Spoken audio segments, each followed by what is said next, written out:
ദൈവത്തിന്റെ വലിയ അനുഗ്രഹങ്ങൾ സ്വീകരിക്കുവാൻ, അത്ഭുതങ്ങൾ നടക്കുവാൻ നമ്മൾ പ്രാർത്ഥിക്കേണ്ട ഒരു മേഖലയുണ്ട്. പ്രധാനപ്പെട്ട ഒരു മേഖല, ആന്തരിക സൗഖ്യം ലഭിക്കേണ്ട ആവശ്യകതയുടെ ആ മേഖല. അതായത് നമ്മുടെയൊക്കെ വ്യക്തിജീവിതത്തിലും കുടുംബത്തിലും സമൂഹത്തിലും ഒക്കെ ദൈവത്തിന്റെ അനുഗ്രഹങ്ങൾ കൂടുതൽ കൂടുതൽ കടന്നു വരുന്നതിന്, ഈശോ ക്രൂശിൽ നേടിയെടുത്ത പൂർത്തീകരിച്ച പ്രവർത്തിയുടെ അനുഗ്രഹങ്ങൾ മുഴുവൻ ലഭിക്കുന്നതിന് ആന്തരിക സൗഖ്യത്തിന് വേണ്ടി പ്രാർത്ഥിക്കണം. ഞാനിത് എന്താണെന്ന് വ്യക്തമാക്കി തരാം. അതായത് സഹോദരങ്ങളെ, ഇന്ന് ഈ ഭൂമിയിൽ എന്തെങ്കിലും നെഗറ്റീവ് വാർത്ത നമ്മൾ കേൾക്കുന്നുണ്ടെങ്കിൽ അതിന്റെ എല്ലാം ഒരു ഡ്രൈവിംഗ് ഫോഴ്സ് എന്ന് പറഞ്ഞാൽ അതിന്റെ പിന്നിൽ പ്രവർത്തിക്കുന്ന പ്രധാന കാരണം ആന്തരിക മുറിവുകളുള്ള മനുഷ്യർ, ആ മുറിവുകൾക്ക് സൗഖ്യം ലഭിക്കാത്തത് കാരണം മുറിവേറ്റവൻ മറ്റുള്ളവനെ മുറിപ്പെടുത്തുന്നു. മുറിവേറ്റവന് സൗഖ്യം കിട്ടാതെ ഉള്ളിൽ ഉള്ള വേദനകൾ മുഴുവനും അതുമായിട്ട് മുൻപോട്ട് നടക്കുന്നു. ആ ഒരു മേഖലകൾക്ക് സൗഖ്യം ലഭിക്കണം. സൗഖ്യം ലഭിക്കാതിരുന്നാൽ എന്താ സംഭവിക്കുന്നത്? ദുഷ്ടാരൂപി ആ മേഖലയെ ഉപയോഗിച്ചുകൊണ്ടാണ് ഈ ഭൂമിയിൽ അന്ധകാരം വ്യാപിപ്പിക്കുന്നത്. ഈ ഒരു മെസ്സേജ് നിങ്ങൾ ശ്രദ്ധിച്ചു കേൾക്കണം. അതായത് എഫെസോസ് ലേഖനം 6-ാം അധ്യായത്തിൽ പൗലോസ്ലീഹ പറയുന്നുണ്ട്, കർത്താവിലും അവിടുത്തെ ശക്തിയുടെ പ്രാഭവത്തിൽ നിങ്ങൾ കരുത്തുള്ളവരാകണം. കുരിശിൽ നമ്മൾക്ക് വേണ്ടി സകലതും പൂർത്തീകരിച്ച യേശുവിന്റെ ശക്തിയിലും അവന്റെ സ്നേഹത്തിലും നമ്മൾ നിറയപ്പെടുമ്പോഴാണ് ആന്തരിക സൗഖ്യം ലഭിക്കുന്നത്. ഇല്ലെങ്കിൽ എന്താ സംഭവിക്കുന്നത്? അപ്പോസ്തലൻ പഠിപ്പിക്കുകയാണ്, ദുഷ്ടന്റെ കുടില തന്ത്രങ്ങളെ നമ്മൾ എതിർക്കുവാൻ ദൈവത്തിന് എല്ലാ ആയുധങ്ങളും ധരിക്കണം. അപ്പൊ ദുഷ്ടന്റെ കുടില തന്ത്രമാണ് ഒരു വ്യക്തി ഒരാളെ, ഇപ്പം നമ്മൾ ഒരു ഉദാഹരണം പറഞ്ഞാൽ, നിങ്ങളുടെ ജീവിതത്തിൽ നിങ്ങളെ ആരെങ്കിലും മുറിപ്പെടുത്തി. എല്ലാ മനുഷ്യനെയും ആരെങ്കിലുമൊക്കെ എപ്പോഴെങ്കിലുമൊക്കെ മുറിപ്പെടുത്തിയിട്ടുണ്ട്. ഈ ഭൂമിയിൽ ജനിച്ച് ജീവിക്കുന്ന എല്ലാവരെയും ആരെങ്കിലുമൊക്കെ എപ്പോഴെങ്കിലുമൊക്കെ മാനസികമായിട്ടോ പല രീതിയിലൊക്കെ അസ്വസ്ഥപ്പെടുത്തുകയും വേദനിപ്പിക്കുകയും ചെയ്തിട്ടുണ്ട്. ആ മുറിവുകൾക്ക് സൗഖ്യം ലഭിച്ചെങ്കിൽ മാത്രമേ ഉള്ളൂ നമ്മുടെ ജീവിതത്തിൽ നമുക്ക് ക്രിസ്തുവിന്റെ സാക്ഷിയായി തീരുവാൻ സാധിക്കുന്നത്. എങ്ങനെ നമുക്ക് ആ സൗഖ്യം ലഭിക്കുന്നത്? അത് യേശുവിന്റെ സ്നേഹത്തെ ധ്യാനിക്കുമ്പോഴാണ്. ഞാൻ കുറെ നാളുകൾക്ക് ഒരു സ്ഥലത്ത് വർക്ക് ചെയ്തപ്പോൾ കുറെ വർഷങ്ങൾ ഒരു വ്യക്തി എന്നെ വളരെയധികം അസ്വസ്ഥപ്പെടുത്തുകയും വേദനിപ്പിക്കുകയും അത് നമുക്ക് മാനുഷികമായി ക്ഷമിക്കുന്നതിനും അപ്പുറമായ രീതിയിൽ പല തരത്തിൽ ഇങ്ങനെ അസ്വസ്ഥപ്പെടുത്തും. അപ്പൊ ഞാനിങ്ങനെ ഈശോയുടെ സ്നേഹത്തെക്കുറിച്ചൊക്കെ ധ്യാനിക്കുമ്പോൾ കർത്താവ് ആ വ്യക്തി അനുഗ്രഹിച്ച് പ്രാർത്ഥിക്കുവാൻ പറയും. അപ്പൊ എനിക്കൊരിക്കലും ആ വ്യക്തിയുടെ ജീവിതത്തിൽ കടന്നുപോയത് എന്താണെന്ന് എനിക്ക് അറിയാൻ മേലായിരുന്നു. പക്ഷെ കുറെ നാൾ കഴിഞ്ഞപ്പോൾ പിന്നീട് ഞാൻ മനസ്സിലായി, ഈ വ്യക്തി വലിയ തകർച്ചയിലൂടെ കടന്നുപോയ വ്യക്തിയാണ്. കുറെ കുടുംബത്തിനകത്ത് തന്നെ വലിയ പീഡനത്തിലൂടെ കടന്നുപോയ വ്യക്തിക്ക് ഏറ്റ ആന്തരിക മുറിവ് നിമിത്തം മറ്റുള്ളവരെ മുറിപ്പെടുത്തിക്കൊണ്ടിരിക്കുകയായിരുന്നു. അങ്ങനെ ആ വ്യക്തി എന്നെ മുറിപ്പെടുത്താൻ നോക്കി. പക്ഷെ ഈശോ അവിടെ എന്നെ ഒരു പീസ് മേക്കറാക്കി നിർത്തി.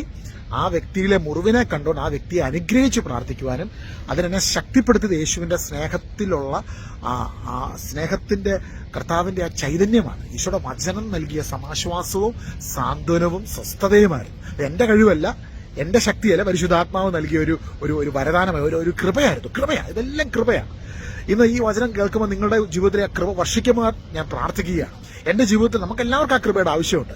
കൃപയെന്ന് പറഞ്ഞാൽ കർത്താവ് നൽകുന്ന അർഹതയില്ലാത്ത ദാനമാണ്. ആ ദാനം നമ്മളിൽ നിന്ന് നിറയപ്പെടുമ്പോഴാണ് നമ്മുടെ ജീവിതത്തിൽ നമുക്ക് ക്ഷമിക്കുവാനും വിട്ടുകൊടുക്കുവാനും സ്നേഹിക്കുവാനൊക്കെ സാധിക്കുന്നത്. ആ ദിവ്യ ഗുണമാണ് യേശുവിന്റെ ശിഷ്യന്മാരിൽ നമ്മൾ കാണുന്നത്. തന്നെ അവരെ പീഡിപ്പിച്ച് ജൂതന്മാരോടും റോമാക്കാരോടൊക്കെ ക്ഷമിച്ച് അവരെ അനുഗ്രഹിച്ച് പ്രാർത്ഥിച്ചപ്പോഴാണ് ദൈവരാജ്യത്തിന്റെ ശക്തി അവിടെ വെളിപ്പെട്ടത്. കണ്ടോ, ദൈവരാജ്യത്തിന്റെ ശക്തി വെളിപ്പെട്ടത് എപ്പോഴാ? പീഡിപ്പിക്കുന്നവരെ ഇവിടെ ക്ഷമിക്കുവാൻ പരിശുദ്ധാത്മാവ് പ്രേരിപ്പിച്ചപ്പോൾ, ആ പ്രേരണയ്ക്ക് വിധേയപ്പെട്ടവരെ അനുഗ്രഹിച്ച് പ്രാർത്ഥിക്കാൻ തുടങ്ങിയപ്പോൾ അത്ഭുതങ്ങളും അടയാളങ്ങളും വീര്യപ്രവർത്തികളും ദൈവപ്രവർത്തികളും നടക്കുവാൻ വേണ്ടി തുടങ്ങി. ആന്തരിക സൗഖ്യം ലഭിക്കുന്തോറുമാണ് ദൈവത്തിന്റെ അത്ഭുതങ്ങൾ നമ്മുടെ ജീവിതത്തിൽ, വ്യക്തി ജീവിതത്തിലും കുടുംബത്തിലും ഇടവകയിലും സമൂഹത്തിലും നടക്കുവാനിടയായി തീരുന്നത്. നമ്മളൊക്കെ ഇന്ന് കേൾക്കുന്ന വാർത്ത എന്താ? പള്ളികളിൽ ആൾക്കാർ അടിയുണ്ടാക്കുന്നു, ബഹളം ഉണ്ടാക്കുന്നു, അല്ലെ? അതുപോലെ തന്നെ ഇടവകകൾ തമ്മിൽ, രൂപതകൾ തമ്മിൽ ബഹളം, ലോകം മുഴുവൻ അസമാധാനം, ആത്മഹത്യ, കൊലപാതകം. എന്റെ സഹോദരി, ആന്തരിക സൗഖ്യത്തിന് വേണ്ടി നമ്മൾ പ്രാർത്ഥിക്കണം. ആന്തരിക സൗഖ്യം ലഭിക്കണമെങ്കിൽ പരിശുദ്ധാത്മാവാം ദൈവത്തിന്റെ സാന്നിധ്യം ഓരോ ആത്മാവിലും നിറയപ്പെടണം. ആത്മാവിൽ നിറയപ്പെടണമെങ്കിൽ ക്രിസ്തുവിന്റെ സ്നേഹത്തെ ആരെങ്കിലുമൊക്കെ പറയുക. ആ സ്നേഹത്തെക്കുറിച്ച് കേൾക്കുമ്പോൾ, അതായത് ഈശോ നിങ്ങളെ സ്നേഹിക്കുന്നു, ജീസസ് ലവ്സ് യു, ഈശോ നിങ്ങളെ സ്നേഹിക്കുന്നു എന്ന സത്യം മനസ്സിലാക്കുക. ഈശോ നിങ്ങളെ സ്നേഹിക്കുന്നു. ആ സ്നേഹം, ഈശോയുടെ സ്നേഹം ഒരു വ്യക്തി പ്രസംഗിക്കുമ്പോഴാണ് ആ സ്നേഹം ആത്മാവിലൂടെ നമ്മുടെ ഹൃദയങ്ങളിലേക്ക് പെയ്തിറങ്ങുന്നത്. പ്രസംഗിക്കാനാണ് കർത്താവ് പറഞ്ഞിരിക്കുന്നത്. യേശു സ്നേഹമാകുന്നു. യേശുവിന്റെ സ്നേഹത്തിന്റെ നീളവും വീതിയും ഉയരവും ആഴവും അത് പ്രസംഗിക്കുമ്പോൾ, അത് പറയുമ്പോൾ കർത്താവിന്റെ സ്നേഹം നമുക്ക് സൗഖ്യം നൽകുകയാണ്. ജീവിതത്തിൽ ചിലപ്പോൾ ഒരുപാട് തകർച്ചയിലൂടെ കടന്നുപോയ വ്യക്തിയായിരിക്കും നിങ്ങൾ, കടന്നു പോകുന്ന വ്യക്തിയായിരിക്കും നിങ്ങൾ. എന്നാൽ ഈശോ നിങ്ങളെ സ്നേഹിക്കുന്നു. ഇന്ന് നിങ്ങളുടെ ജീവിതം ഒരു അത്ഭുതമാകുവാൻ, നിങ്ങളുടെ ജീവിതത്തിൽ അത്ഭുതങ്ങൾ പെയ്തിറങ്ങുവാൻ ദൈവം ആഗ്രഹിക്കുന്നു. അതിനായി കർത്താവിന്റെ സ്നേഹത്തെ ഉള്ളിലേക്ക് സ്വീകരിച്ച് ആ ആന്തരിക സൗഖ്യം ലഭിക്കുന്നതിന് വേണ്ടി നമുക്ക് ഈ നിമിഷം പ്രാർത്ഥിക്കാം. നല്ല യേശുവേ, ഇന്ന് ഈ സന്ദേശം എനിക്കറിയാം കർത്താവ്, ഏതോ ഒരു വ്യക്തിക്ക് വേണ്ടിയാകാം, ചിലപ്പം കുറേ മനുഷ്യർക്ക് വേണ്ടിയാകാം, ചിലപ്പോൾ ഒരു വ്യക്തിയുടെ ഹൃദയത്തിലെ മുറിവിനെ സൗഖ്യമാകുവാൻ യേശുവേ അവിടുന്ന് ഈ സന്ദേശത്തെ ഉപയോഗിക്കുന്നെങ്കിൽ അതാണ് ഏറ്റവും വലിയ വിജയം. ഒരാത്മാവിന് കർത്താവിന്റെ കരുണയെ അനുഭവിച്ച് സ്വസ്ഥതയിലേക്ക് പ്രവേശിക്കുവാൻ സാധിച്ച സഹോദരങ്ങളെ, അതാണ് ഈ ഭൂമിയിലെ ഏറ്റവും വലിയ സമ്പത്ത്, ഏറ്റവും വലിയ ബ്രേക്ക് ത്രൂ, ഏറ്റവും വലിയ ഡെലിവറൻസ് എന്ന് പറയുന്നത്. ഒരാത്മാവിലേക്ക് കർത്താവിന്റെ സ്നേഹം പെയ്തിറങ്ങുമ്പോൾ ഫോർഗീവ് ചെയ്യുവാൻ, അവരോട് ക്ഷമിക്കുവാൻ, ആ വേദനിപ്പിച്ചവരെ ലെറ്റ് ഗോ ചെയ്യുവാനുള്ള ആ ഒരു കൃപയുണ്ടല്ലോ, ആ കൃപയാണ് ഏറ്റവും മാരകമായ പരിശുദ്ധാത്മാഭിഷേകത്തിന്റെ കൃപ. ആ കൃപ ഉള്ളിലോട്ട് കടന്നു വരുമ്പോഴാണ് കർത്താവിന്റെ അഭിഷേകത്തിൽ നമുക്ക് വിശുദ്ധിയിൽ ജീവിക്കാൻ സാധിക്കുന്നത്. എബ്രായ ലേഖനത്തിൽ പറയുന്നുണ്ട്, വിശുദ്ധി കൂടാതെ ആർക്കും കർത്താവിനെ ദർശിക്കുവാൻ സാധിക്കുകയില്ല. എന്താണ് നമ്മൾ അശുദ്ധരാക്കുന്നത്? തൊട്ടു താഴെ പറയുക, ഭിന്നത, വിഭാഗ്യത. ഈ ഭിന്നത നിമിത്തം പലരും അശുദ്ധിയിലേക്ക് വരികയാണ്. അതായത് നമ്മുടെ ഉള്ളിൽ മറ്റുള്ളവരുമായിട്ടുള്ള വിദ്വേഷം നിമിത്തം. എന്താണ് യഥാർത്ഥം നമ്മൾ അശുദ്ധരാക്കുന്നത്?